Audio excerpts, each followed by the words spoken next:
اللہ نے تورات اور انجیل کی حفاظت کیوں نہیں کی، اور میں یہ کیسے معلوم کہ قرآن اپنی اصلی حالت میں موجود ہے؟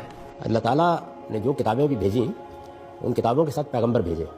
تورات حضرت موسیٰ علیہ السلام پر نازل ہوئی، زبور حضرت داؤد علیہ السلام پر نازل ہوئی، اور انجیل حضرت مسیح علیہ السلام پر نازل ہوئی۔ اس کے سوا بھی بعض صحیفے دوسرے نبیوں پر، جیسے آپ بائبل کے مجموعے کو دیکھیں تو اس میں انبیاء کے صحائف کا ایک پورا باب ہے، یرمیہ پر، یسیہ پر، بہت سے پیغمبروں پر اللہ تعالیٰ نے صحائف نازل کیے۔ یہ سب کے سب بنی اسرائیل کے ہیں، یہ جتنے بھی ہیں، یعنی حضرت موسیٰ بھی، حضرت داؤد بھی، حضرت مسیح بھی، حضرت مسیح ان کے آخری پیغمبر ہیں، سب بنی اسرائیل کے ہیں۔ بنی اسرائیل میں یہ کتابیں اور ان کے ساتھ ہمیشہ پیغمبر موجود ہیں، یعنی کوئی پیغمبروں سے خالی 2 دن بھی نہیں آئے۔ یہ طریقہ اختیار کیا گیا کہ ایک پیغمبر دنیا سے رخصت ہوتے وقت دوسرے کا تعارف کرا کے جائے گا۔